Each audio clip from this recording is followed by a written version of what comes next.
Let's close our eyes and travel back to a quiet land along the coast of the Pacific Ocean.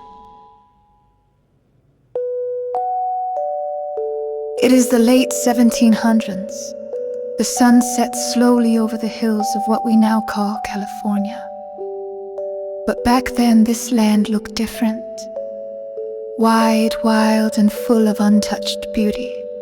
Rolling grasses, windswept trees, rivers that curved like silver ribbons through the valleys.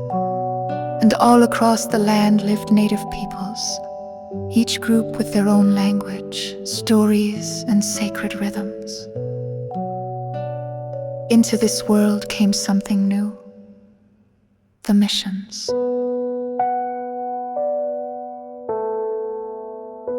They were buildings, but more than that, they were part of a plan.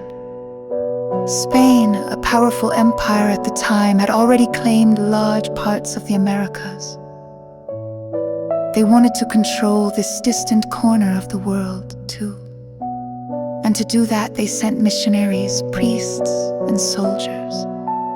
A man named Father Junipero Serra helped begin it. In 1769, he helped build the first mission in San Diego. It would be the beginning of a long line. 21 missions like stepping stones up the coast, from San Diego in the south to Sonoma in the north. Each mission was built about a day's walk apart.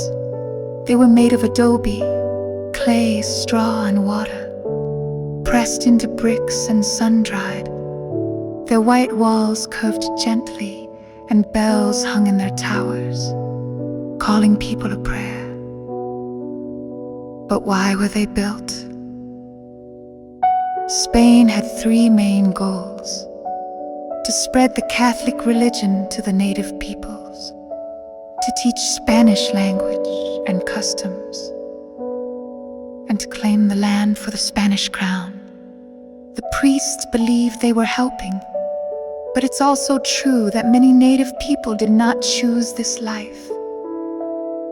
When they came to the missions, sometimes by force, sometimes through pressure, they were expected to give up their language, their clothing, their way of life. They learned farming, building, and Catholic prayers. Some became blacksmiths, others tended the vineyards or made candles from animal fat. They worked long hours.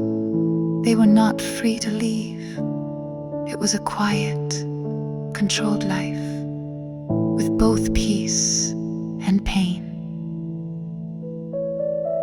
Still, some found stability in the missions, food, shelter, and a rhythm to the days. There were gardens with corn, beans, squash, and wheat, orchards of citrus trees.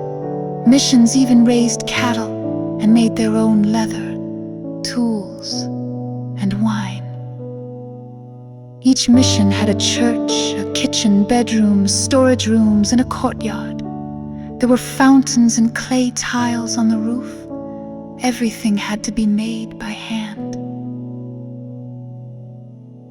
Every morning, the bells rang. The day began with prayer, then work, then more prayer, then rest. But not everyone agreed with the mission system. Some native people resisted, others fled.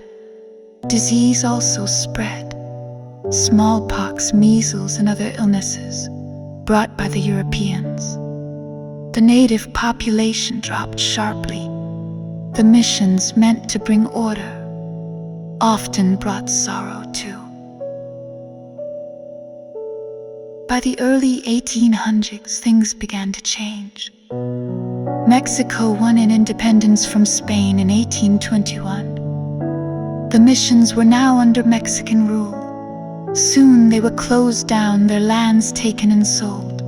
Some buildings fell into ruin, others were reused. But the memory remained today. Many of the old mission buildings have been restored.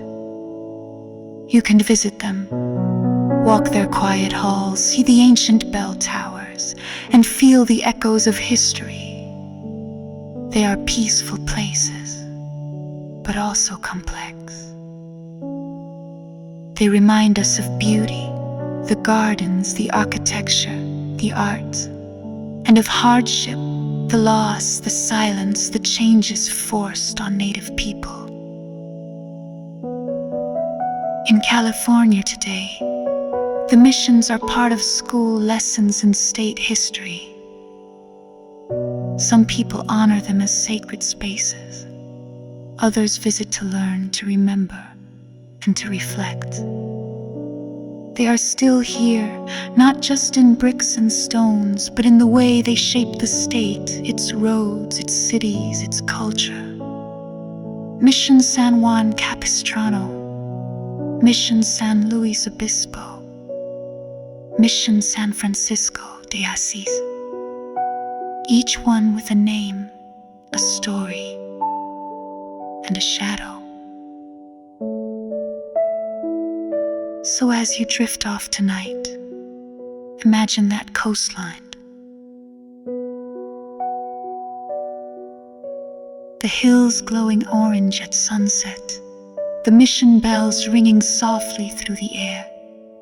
Olive trees swaying, children learning, fathers writing in candlelight, and the quiet steps of people who came before us, native and newcomer, walking side by side across the land we now call California. Sleep well, and remember, every place has a story. Some are soft and sacred. Some are painful and hard, but all of them deserve to be told.